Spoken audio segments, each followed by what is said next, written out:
Hi Libra, thank you for joining me. It's Brandy, of course, right? Well, if you're new, you don't know that, but you can go down and hit subscribe because you might like me. Anyways, we're going to move on. This 12th house placement. Under all energy, though, let's see.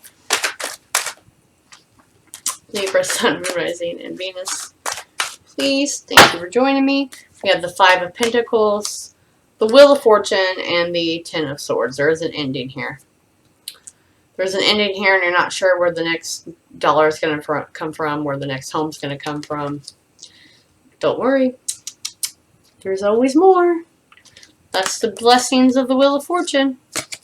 Yeah, you're just going through some shit, like a lot of people. Anyways, that was your underlying message. Yeah, there's just boredom here, right? There's some cutting words. Some of this is pretty childish. Now, your first house is the house of Aries, house of self, how you see yourself, your confidence, and this is you just wanting to push forward out of a bad situation. That is the 6 of Swords. The 6 of Swords is all about the mental clarity to just release things. Just moving forward. We can't go back. It's almost like a judgment-y type of card to me, right? The Judgment. There's got to be brighter days ahead. I don't want to be here anymore. So whatever I got to do to go there, you're seeing yourself as mentally strong to do so. And it sounds up. Your second house, house of Taurus, house of money, house of income, and your material possessions. You have the 9 of Cups. The 9 of Cups is like a wish fulfillment. It can also be smug. It's you setting your sights on what it is that your wishes are for possession-wise and money. You have a goal. You have a career in mind that's going to really, you believe, fulfill you, okay, for your income. Like, this is her setting her sights pretty high on that giant diamond instead of the ones that are floating around her. Somehow she has to get this giant diamond that's going to weigh her down to the top. Just saying. Libra, just saying. Third house is the house of Gemini, house of communication. Very small journeys, siblings, and thinking. So you're actually showing up here. It's justice. Okay? You're wanting to be very fair in your communication with someone. As a number 11, it could be a significant other. Yada yada, twin flame, blah, blah. You could be discussing that you want a divorce. You could be discussing that you want to part ways. This isn't working out anymore for either of us because you have the 6 of Swords, okay? Or, you know, you're just wanting to have a conversation discussing how you feel. Like, we can't be here anymore. What happened? What happened? This could be in anything. Remember, this is a general. Your 4th house of home. Okay, you also, I just heard real loud. Okay. You could be having to help a sibling or a real close friend out of a legal matter. Alright? Moving on. 4th house, house of Cancer. It's home. It's femininity. It's your foundation. Okay? Like, emotional foundation. We have the Empress, which is Taurus, Libra. So you are playing out heavy here. This is really nurturing. You got this, okay? Your home is looking great. You are feeling very feminine, or you are with someone who is, like, holding the fort down. It does whatever, okay? Your emotions are in check. You're even-keeled. Both of these ladies are even-keeled, okay? This is fertility. This is femininity. This is all about children and raising them and growing them. Fair and just. You want a fair and just environment, right? She's very sovereign. She's beautiful. It's a lot of grounding here. A lot of growth, a lot of grounding. Yeah, you're making do with what you have and you're content with that in your home life. Like, you are the one handling it, right? Your family roots are good. You got a long lineage here. Strong lineage is what I'm hearing. Anyways, moving on to the 5th house, which is of romance, love affairs. It's not marriage, though. It's, like, mainly for the singles of this portion. Number 7 is mainly for the married people. So if you're sticking around, stick around. And so number 5, it's love affairs, creativity, fertility. Again, your spirit, like your emotional ties to the spirit of flirting. We have love. Again, Gemini. Okay, this is Gemini.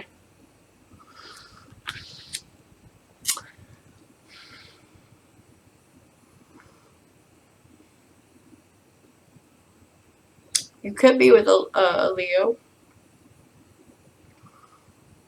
You are two total opposites. One is very authoritative, and the other one, whoever is who here, is playful. Very calming, very feminine, nurturing. Very nurturing, which makes sense here. You know, you have to be the balance. You guys have a good time together, like they bring the party, you bring the stability. Make sense? My Libra is rising, so I'm like paying attention here. You know what I mean? Like you guys are strong together. Whoever this is coming into your life or whatever, you guys have a strong connection. May have had some battles, but you guys are able to really tame each other back down. You know what I mean?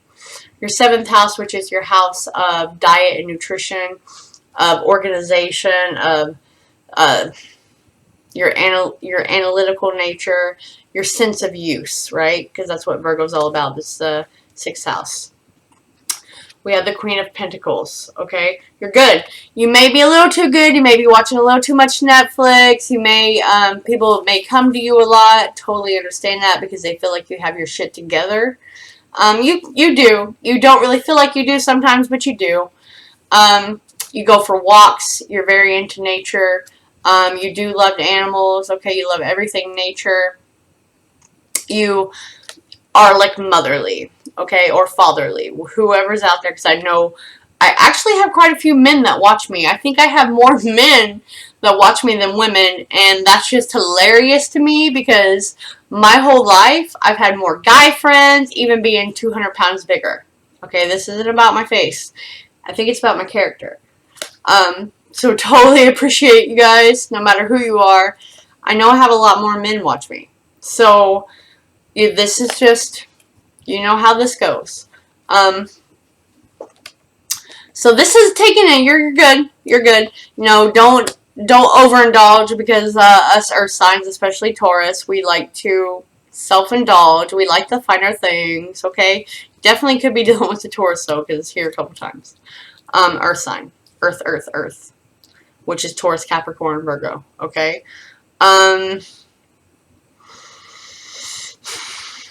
Sometimes could get a little crappy, though, about people asking, and I get that.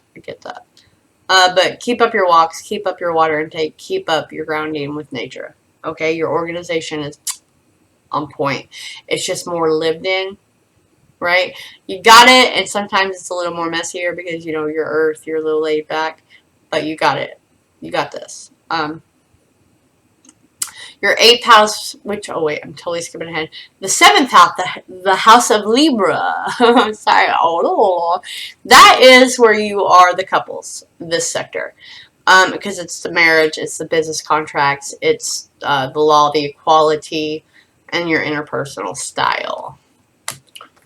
We have the Page of Cups, Page of Water in this deck.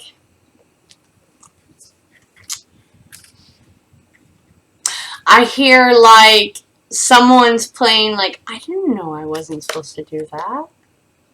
Wouldn't you tell me I wasn't supposed to do that? Ah, you know, childlike here. Like, you feel like you're dealing with a child. Whether that's a business partner or a marriage. You feel like someone is very immature with this very...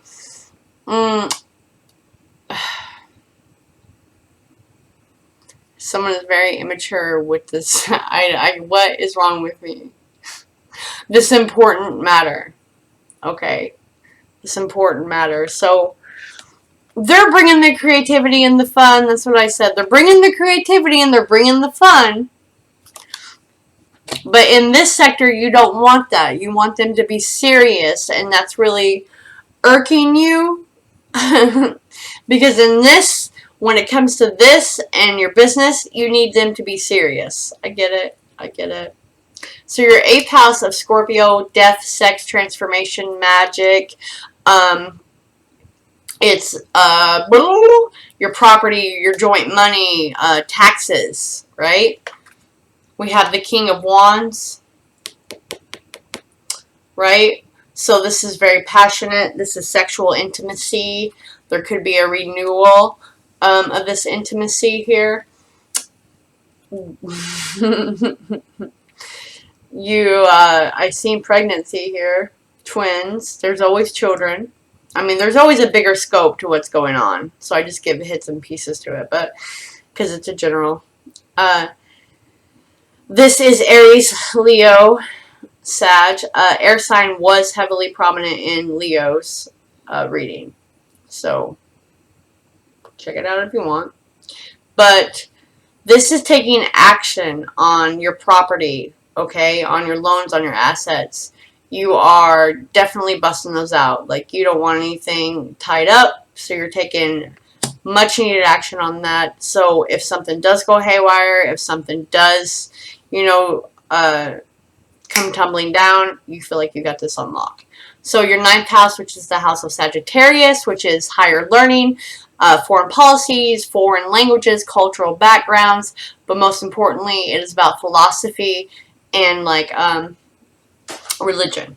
Okay, Sagittarians are very religious. Hold on, I don't want you guys to see me take a puff of my vape. Anyways, very religious. You have the Ace of Swords. This could be you. You're very intelligent. Okay, you're very in touch with your spiritual side. Hence, you're watching me, Libra. You're very logical. I think you do a lot more logic than you do with your heart.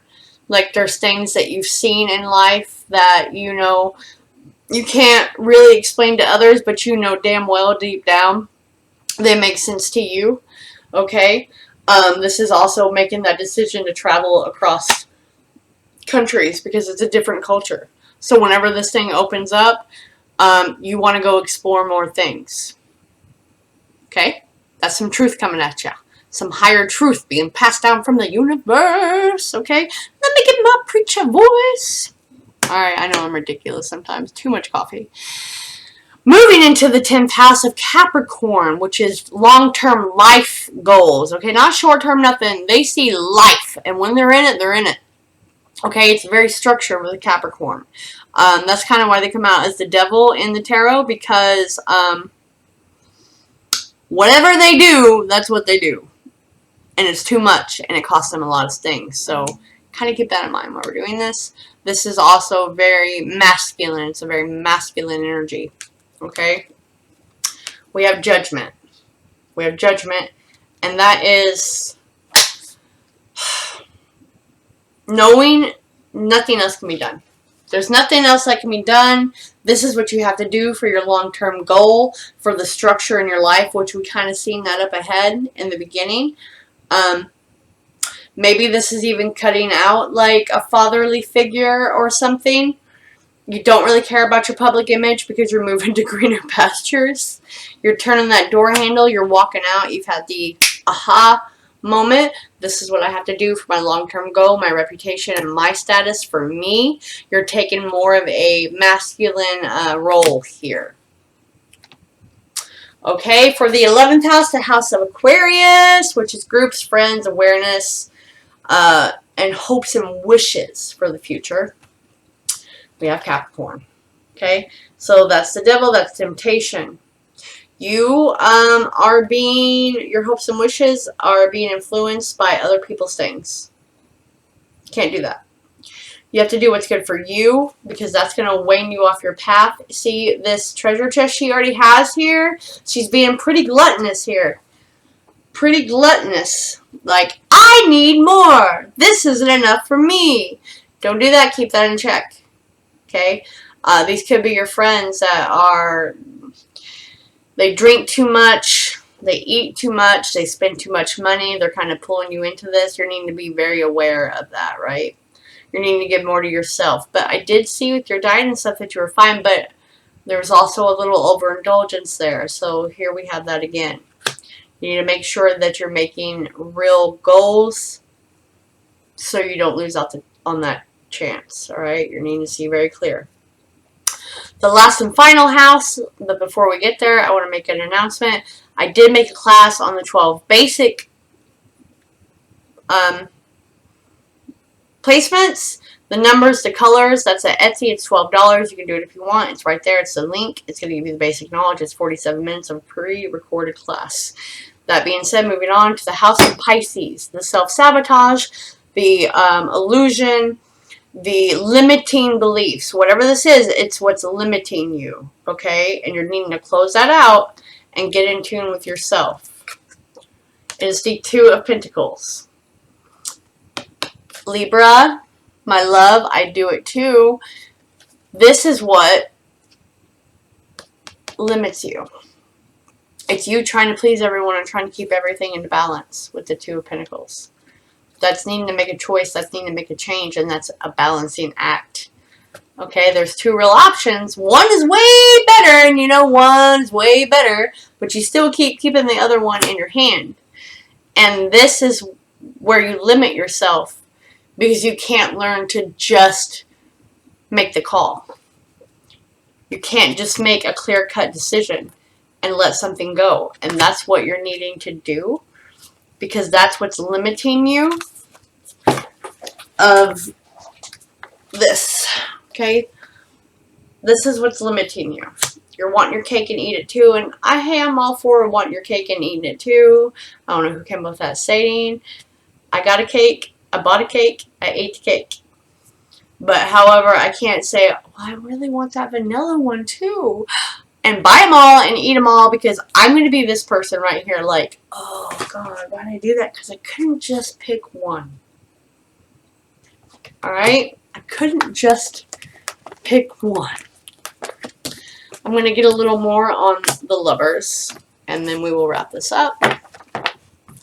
If you would like, because I'm going to be traveling, I got the Cash App thing going. It's one question to my Cash App right there. And it's $7. Brandy Tarot. You just send your question no matter what the question is. And I send you back a text after I do a reading. $7. One question. Boom, boom, boom. Alright, can I have clarification on the Lovers, please? For Libra, Sun, Moon, Rising, and Venus. Can I have clarification, please? For the Lovers. Still a choice, though. It's always a choice. That choice is now. June. By the end of June. Oh, so many fell out. I'm going to take the ones that are down, though, that I didn't see. I'm coming back up. What is that? We have the Six of Cups. We have the Ten of Cups. We have the Nine of Cups. There is a definite water sign here on a lot of emotions on this Lovers. Wish fulfillment. This person makes you very happy. It's a Ten of Cups. They go from the 9 to the 10 like you're rushing towards them. You're full of emotions. It's very clear to you of who you want to be with. This is someone that you already know with the Six of Cups. My goodness. You have choices here. You know which one you really want. Whoever this is for, they bring you a lot of pleasure in every sense. Creatively, playfully, lovingly. When's the next full moon? The next full moon, I have a feeling you're going to make that choice. It's coming. I need to look. Yeah. Yeah. What is this? The Queen of Cups. Cancer, Pisces, Scorpio. You're walking away from someone. I have the High Priestess, which is Pisces, Taurus. The Four of Pentacles that make you feel powerful. You want to give a new beginning, so you have to end something to go, and you don't really know if you want to speak on it yet, but you already know you want to take action on it. Like you want to go bump and grind on it. right? Like, you're so used to taking things slow and planting your own seeds, but right now, man, you're just wanting to rush on in. Rush, rush, rush. They make you want to be around him all the time. All right. Let me know in the comments. Love you very much.